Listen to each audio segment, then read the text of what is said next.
Hello friends, Chanakya coaching classes में एक बार फिर आपका स्वागत है। आज हम कक्षा 8 के लिए चैप्टर 8वां स्टार्ट करने जा रहे हैं, जिसका नाम है बीजीय व्यंजक एवं सर्वसम्यकाएं। ये नई बुक के अकॉर्डिंग ये 8th चैप्टर है।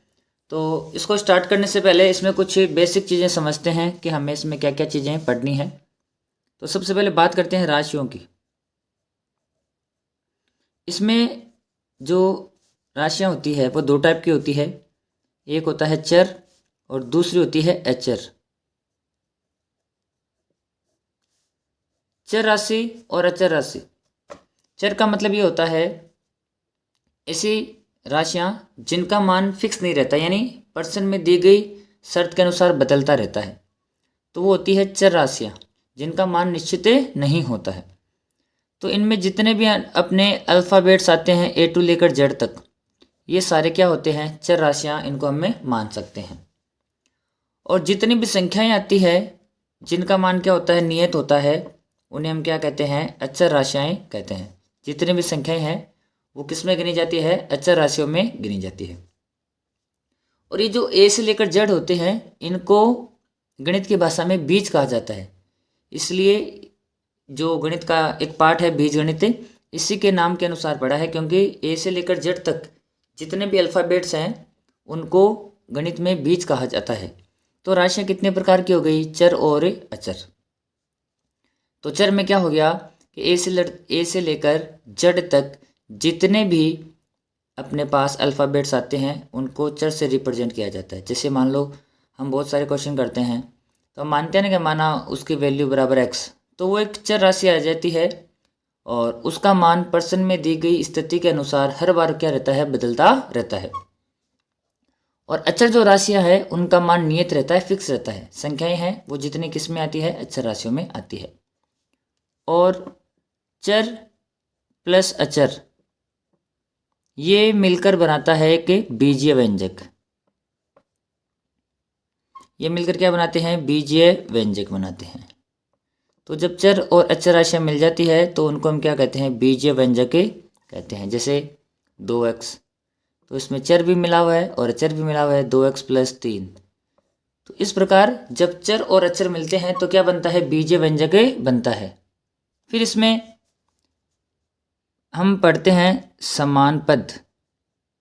जो बीजीय व्यंजक है उनमें पढ़ते हैं समान पद के बारे में और असमान पद के बारे में। इनको सजातीय भी कह सकते हैं। समान पद को क्या कहते हैं? सजातीय पद। तो समान पद का मतलब क्या हो गया? जैसे ये 3xy है और एक हो गया 7xy।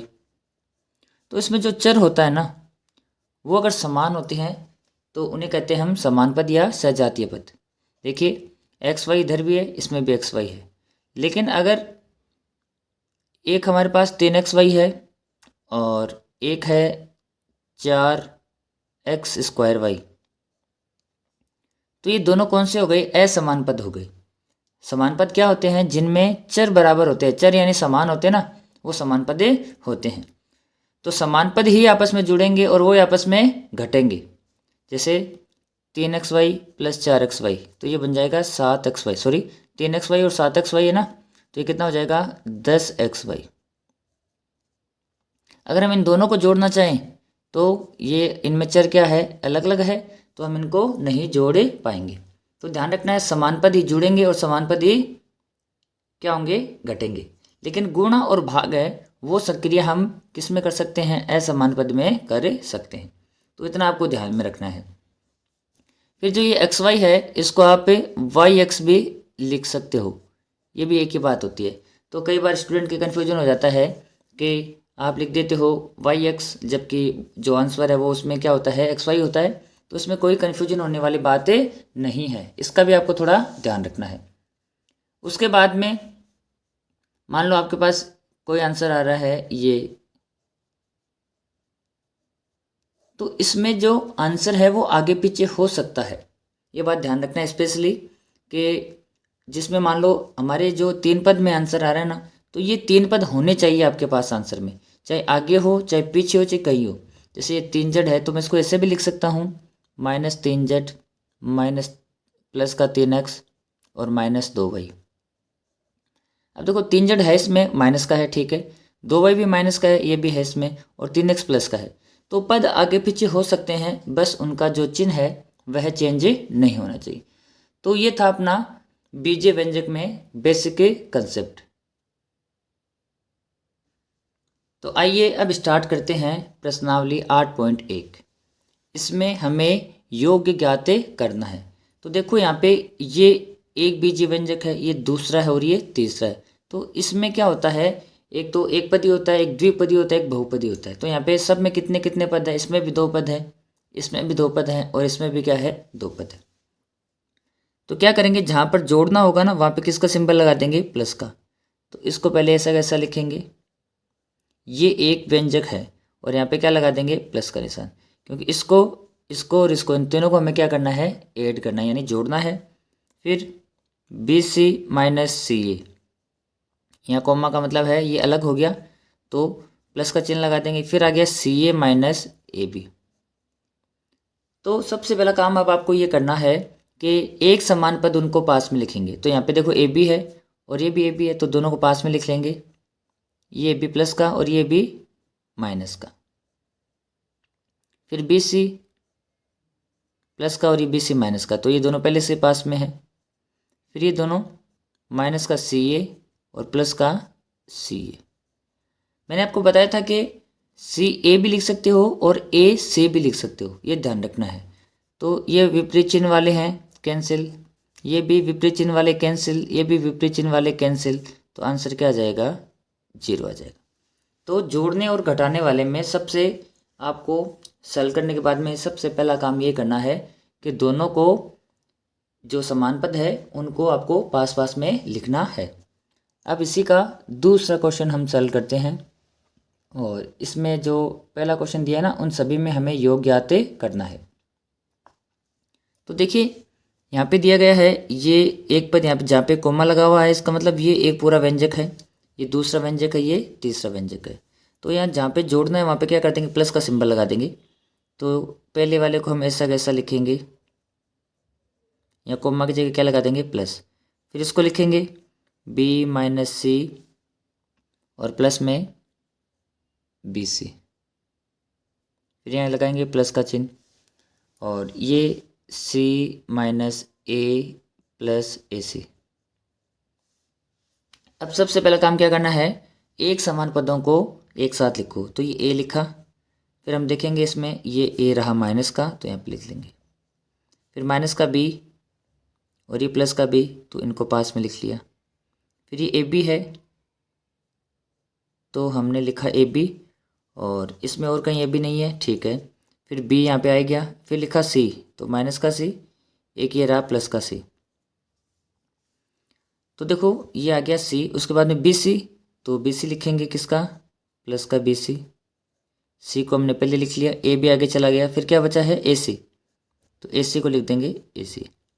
ध्यान रखना जितने पद यहाँ पे थे हमने क्या किया है, सिर्फ इनको रीअरेंज किया है, यानी एक समान पदों को अभी एक साथ किया है। तो जितने पद ऊपर है ना उतने क्या होना चाहिए, नीचे होना चाहिए। तो गलती ना हो इसलिए क्या करना है, एक बार काउंट कर लेना, जैसे 1 2 3 4 5 6 7 8 9, तो 1 2 3 4 5 6 7 8 9 यानी बराबर है। तो A से A कैंसिल, B से B कैंसिल, और ये कटेगा नहीं, C से C कैंसिल। समान है और विपरीत चिन्ह वाले तो कैंसिल हो जाएंगे। अब क्या बचेगा देखो, AB plus BC plus AC। तो ये आ गया अपना आंसर।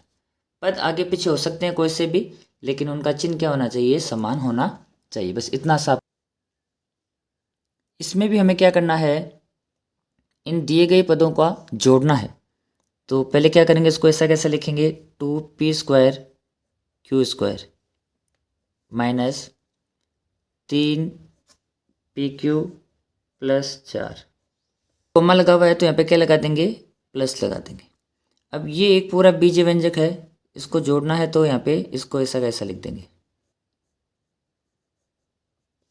Minus 3p² q²। ये एक व्यंजक ये था, एक दूसरा व्यंजक ये है, तो यहाँ पे हमने क्या लगा दिया, दोनों को जोड़ने के लिए प्लस का सिंबल लगा दिया।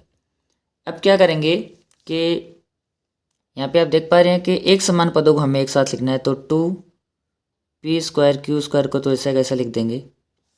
ये माइनस का 3, देखो यहाँ पे p² है, बस इस चीज़ का ध्यान रखना है, अगर कहीं भी छोटी सी घात भी नहीं लगी ना तो पूरा क्वेश्चन क्या हो जाएगा, गलत हो जाएगा। तो देखो p² q² एक तो ये रहा और एक ये रहा, यानी ये दोनों समान पद है, तो इनको क्या करेंगे, पास में लिख लेंगे। तो 3p² q²।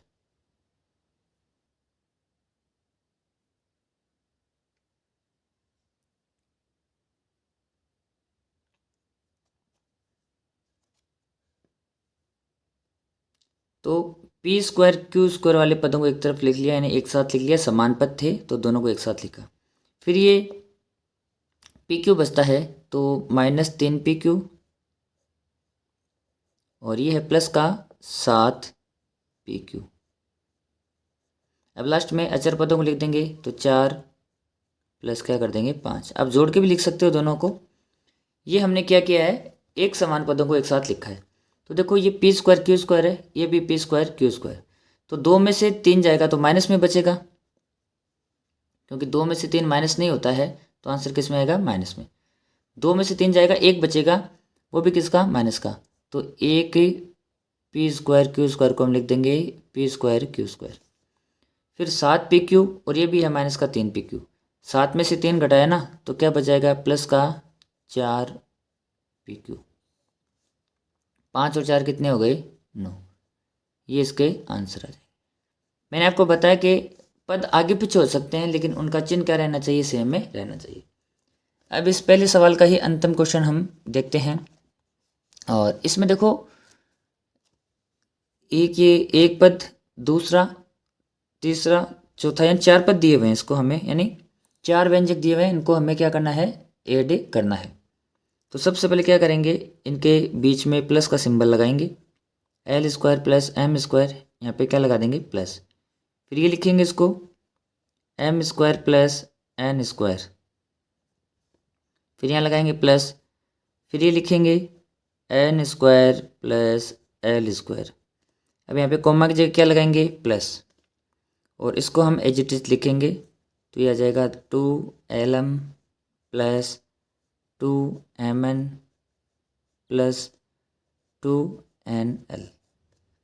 अब क्या करना है, एक समान पदों को एक साथ लिखेंगे। तो देखो l², ये भी l², तो l² प्लस l², ये दोनों m², तो m² प्लस m², ये दोनों n², तो n² प्लस n²। फिर ये बचा है, इसको ऐसा कैसे लिख देंगे, 2lm plus 2mn plus 2nl। l² जुड़ जाएंगे, कितने हो जाएंगे, 2l² प्लस ये दोनों भी ऐड हो जाएंगे, तो आ जाएगा 2m² प्लस ये दोनों भी जुड़ जाएंगे और आ जाएगा 2n²। अब ये एज इट इज आ जाएंगे, क्योंकि तीनों अलग अलग पद हैं, तो उनको ऐसा कैसा लिख देंगे, 2lm plus 2mn plus 2nl। ये अपना आंसर आ जाएगा।